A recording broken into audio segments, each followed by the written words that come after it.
안녕하십니까, 강부자TV입니다. 자, 현재 서울을 비롯한 전국적으로요 아파트 가격이 떨어지고 있는데요, 그 중에서도 활활 타오르고 있는 부동산 시장이 있습니다. 바로 모아타운과 신속통합기획인데요.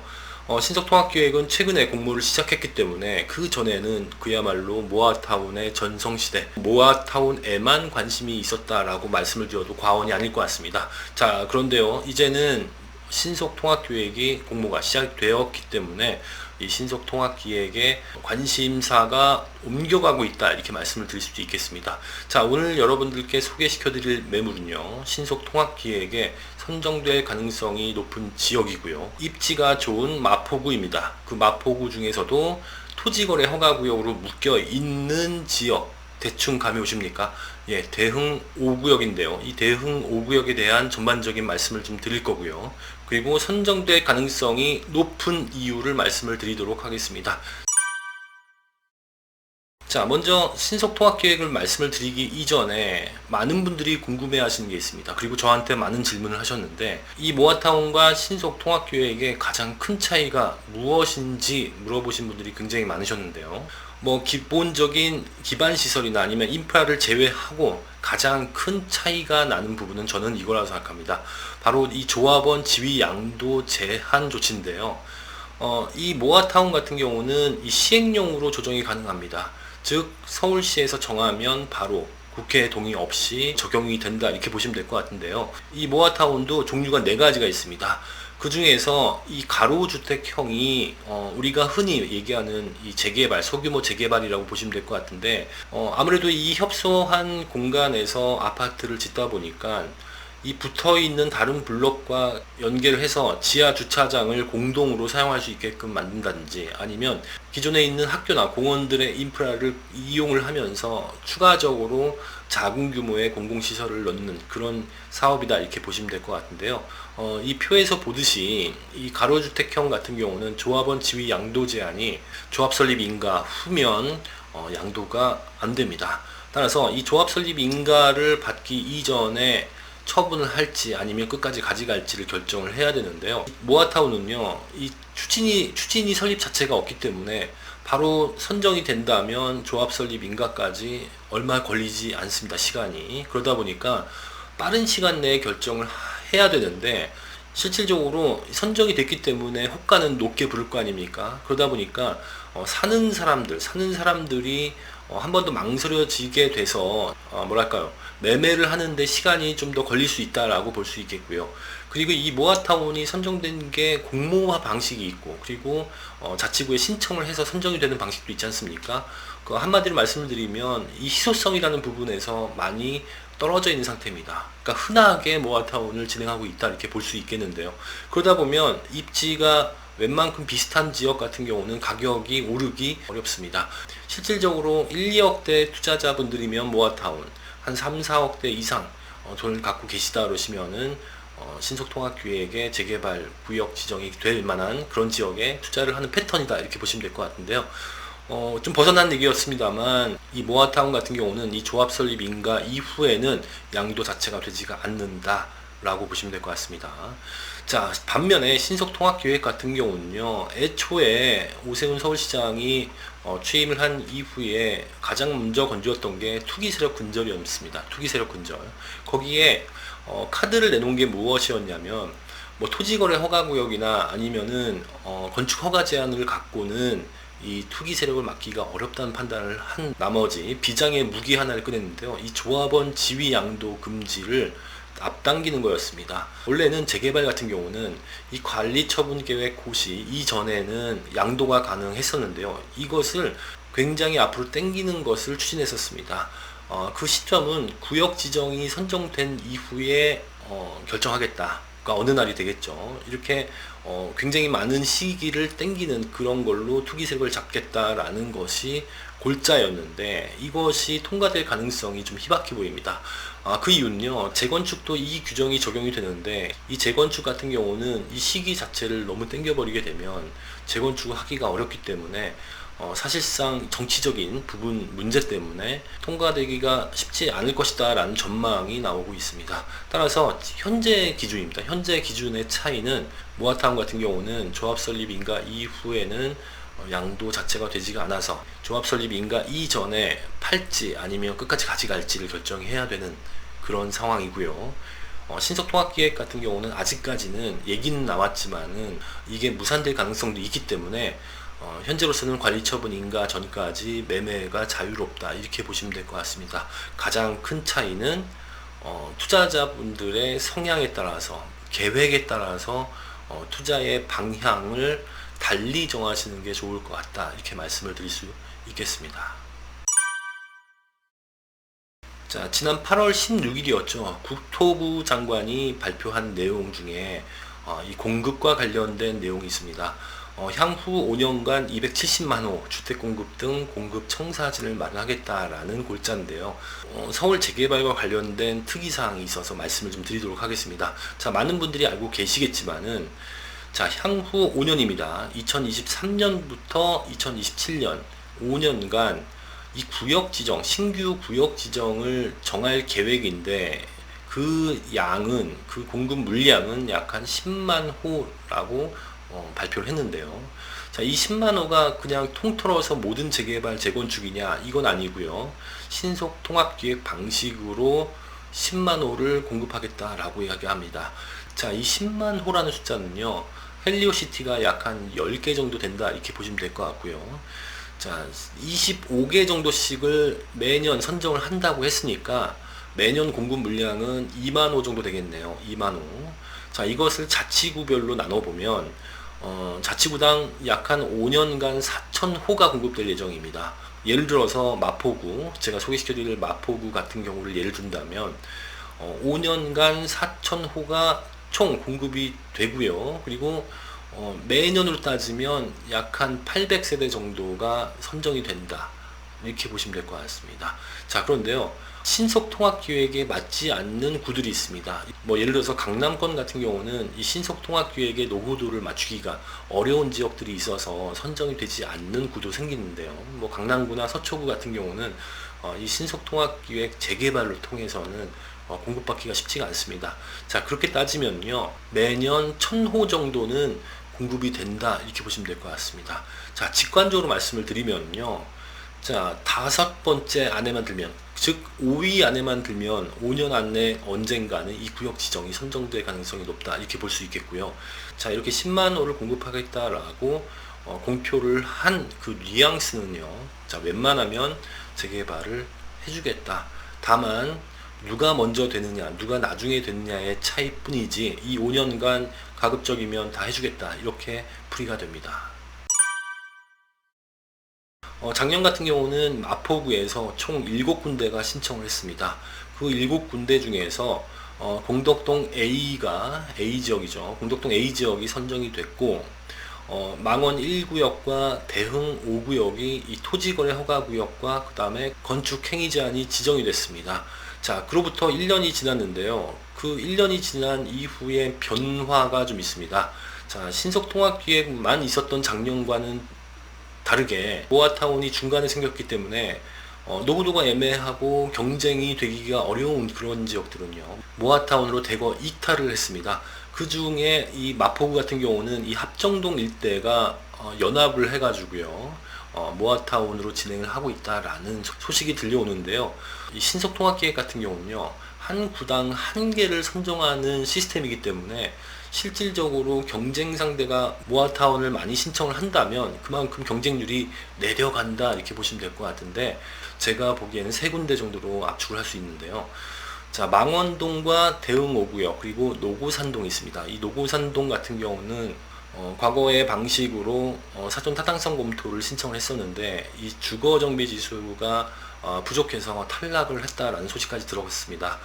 그 이후에 신속통합기획으로 전향을 한 것으로 보이는데요.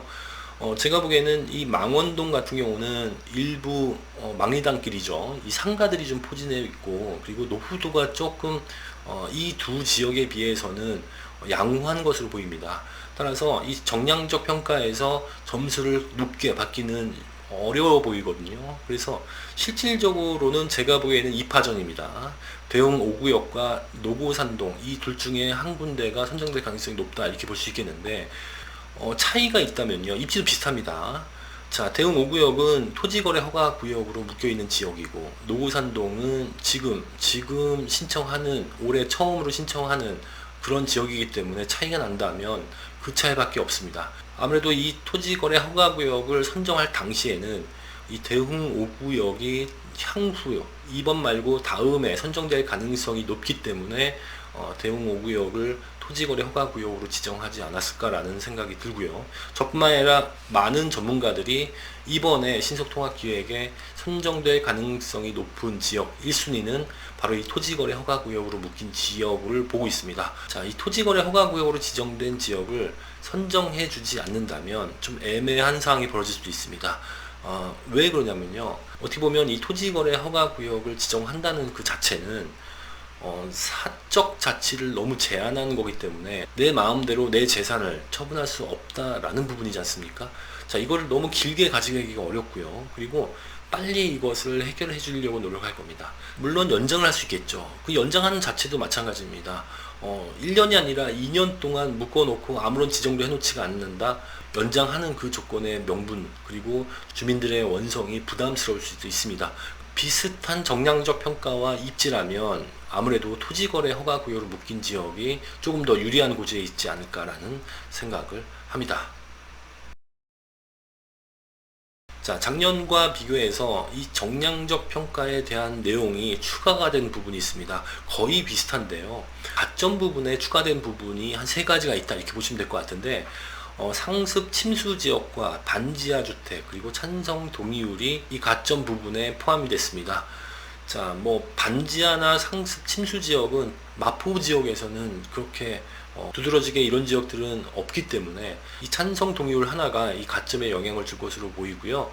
나머지 부분은 작년과 비슷하다 이렇게 말씀드릴 수 있겠습니다. 자, 마포구 일대에 재개발을 진행하고 있는 지역들을 좀 살펴볼 텐데요. 대부분은 이 신촌역과 이대역 사이에 다 포진되어 있다 이렇게 말씀을 드릴 수 있겠습니다. 자, 지금 노고산동 재개발, 방금 말씀드렸던 노고산동 재개발은 신속통합기획에 신청할 것으로 보여지고요. 그 다음에 염리 4구역과 염리 5구역이 있는데, 이 염리 4구역과 염리 5구역은 과거 방식이죠. 과거 방식의 재개발을 진행하고 있습니다. 지금 순항하고 있다 이렇게 말씀을 드릴 수 있겠고요. 그 외에는 대흥 5구역이 신속통합기획으로 진행을 하고 있다 이렇게 말씀을 드릴 수 있겠는데요. 실질적으로 이 신속통합기획은 노고산동과 그 다음에 대흥 5구역의 2파전이 아닌가라는 생각이 듭니다. 자, 가격이 어느 정도 형성이 되어 있는지를 좀 살펴볼 텐데, 이 노고산동 같은 경우는 7억 1천만 원입니다. 7억 1천만 원. 지금 신속통합기획에 접수를 하는 중인데도 불구하고 7억 원이 넘습니다. 자, 염리 4구역과 염리 5구역은 순항 중이다라고 말씀을 드렸는데, 자, 인터넷에 나와 있는 가격이 8억 5천만 원 정도 되고요. 그 다음에 염리 5구역 같은 경우는 9억 원 정도가 되어야 원룸에 투자할 수 있다라고 말씀드릴 수 있겠습니다. 당연한 얘기일 수 있겠습니다만, 이 인근에 있는 아파트들이 30평대가 거의 지금 많이 떨어져서 18억에서 19억 사이거든요. 이 정도 사이가 되기 때문에 만약에 조합원 입주권을 받는다라고 한다면 먹을 것이 그래도 많이 남았다 이렇게 말씀드릴 수 있겠고요. 구역 지정이 된다면 이 매매가는 훨씬 더 높게 올라가는 건 당연한 이치다 이렇게 말씀을 드릴 수 있겠습니다. 자, 이 지역 말고요. 작년에 신청했던 곳 중에서 이 마포와 비교되는 그런 지역이 있었습니다. 바로 이 광진구에 있는 자양동인데요. 이 자양사동이죠. 자양사동에 자양 2구역의 매물은요, 이 9억 5천입니다. 9억 5천. 지금 현재 자양동 같은 경우는 1구역과 2구역이 구역 변경을 해서 같이 통합으로 움직이는 것으로 알고 있는데요. 이 지역은 이들 지역 외에는 뚜렷하게 신청할 곳과 그 다음에 선정될 만한 지역이 없습니다. 이번에 분명히 선정이 될 것이다 라고 보고 있기 때문에 토지거래 허가구역 중에서도 매매가 가능한 그런 매물들은요, 매물 자체가 없을 뿐만 아니라 있다 하더라도 거의 10억 원에 육박하는 금액대로 거래가 되고 있다 이렇게 말씀드릴 수 있겠습니다. 이 부분을 마포구에 응용을 좀 해보면요, 실질적으로 제가 2파전이라고 말씀을 드렸지 않습니까? 특별한 지역이 튀어나오지 않는 이상은 자, 그렇다면 이 2파전 중에서 한 군데가 먼저 선정이 된다면 내년의 신속통합계획은 단 한 군데밖에 남지가 않습니다. 만약에 내년에 선정될 것이 확실하다라고 한다면 이 마포구기 때문에 금액대는 어마어마하게 오를 겁니다. 자, 그렇기 때문에 가장 싸게 투자할 수 있는 시점은 바로 지금이다, 이렇게 말씀을 드릴 수 있겠습니다.